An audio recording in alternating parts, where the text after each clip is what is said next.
Alrighty, how you guys doing there? Well, we got all three of the pieces, as you can see, for the Malmasons. All of them have been light sanded with power sander, small sander.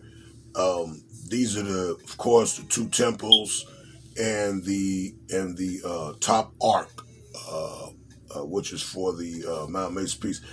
I've got them sitting up here. That way, I kind of keep them out of the way.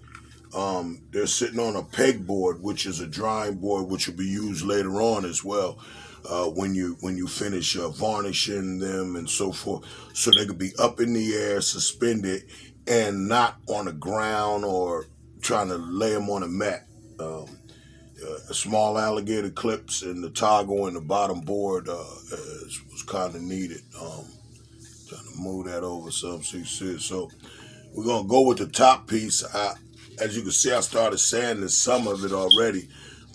This is a 200 180 sanding block, which is really good because sanding blocks are always better because you can use them wet as well.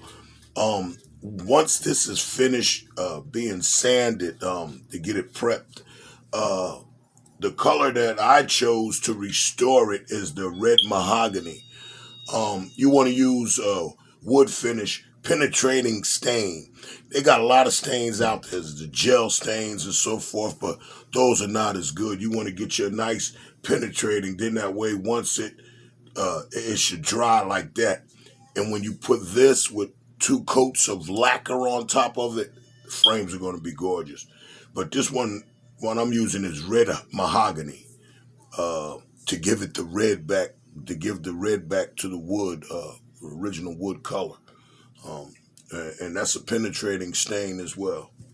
So, as I said, what you want to do is you want to really get this really, when you strip it down, you want to get that so that it's so soft, across here as well, across the front bridge. Now, on those fake Malmasons, it's real thick. It's kind of thick here. On this part, it's like real thick like that. That's how you know they're fake anyway. Plus, you can tell by the wood. This here is a pair of that I'm doing for a client. Actually, he didn't want to throw them away, and it was cheaper for him to get these refinished.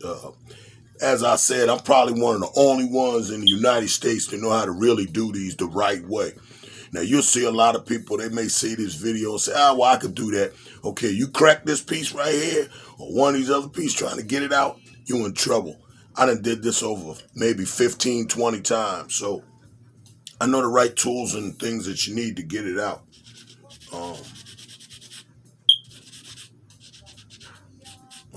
Hey, Dutch, finish you up. My dog there. One of the things I love about it is that it's so smooth, man. I mean, it's beautiful. This wood here is palisander wood. It already has a redness to it.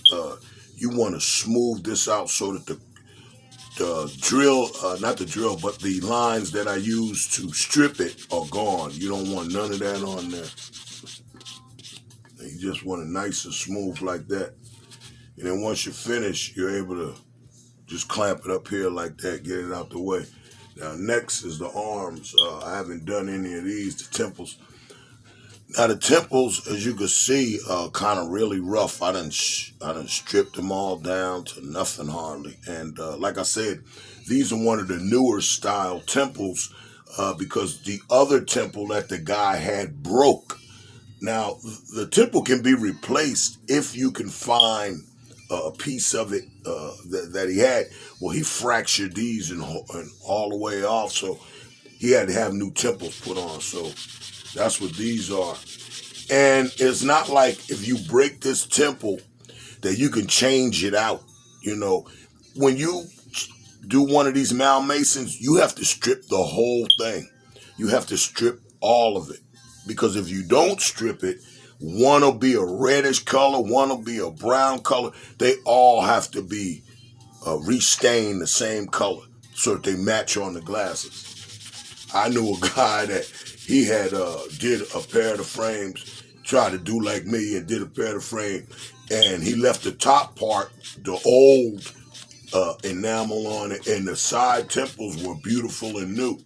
Well, if I was a customer, I wouldn't pay for that either, as well. But like I said, what you want to do, stay away from the gold emblem as much as you can. You don't have to go crazy sanding this here, because we're sanding it, just getting it ready for it to be stained. Now that's the second arm. You can see how it's sanded down real smooth, real smooth, real smooth. Yeah, see that there. And then you got this other one here. You got the other one to do as well. Um, One of the good things is you just want to be able to just take your time. This is not a process that you rush through or you whittling out a piece of.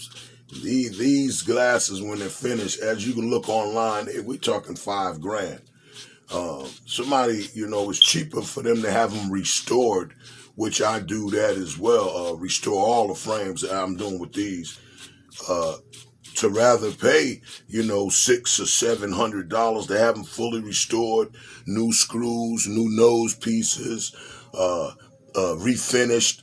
Of course, it goes up a little bit more, but these glasses, as I stated, are the type of frames you need to have on your renter's insurance, because these are, it's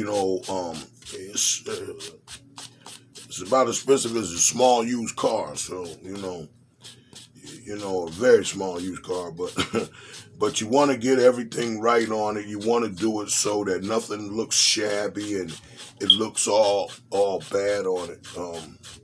As I stated, the original Malmaisons are right here, and they've been taken apart already. The frames, then without the frames, I put new nose pieces and everything. So when I'm finished with it, they're going to be really beautiful with the stain and so forth.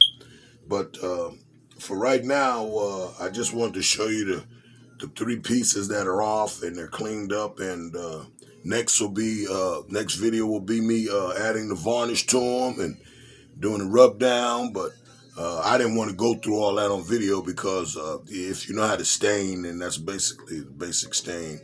But we're going to use the stain, like I said, I showed you earlier. And again, this is Gary with G Money Fashions. Stand by for the rebuilding of a pair of Cartier Malmaisons. Thank you for watching. If you like, give me a like.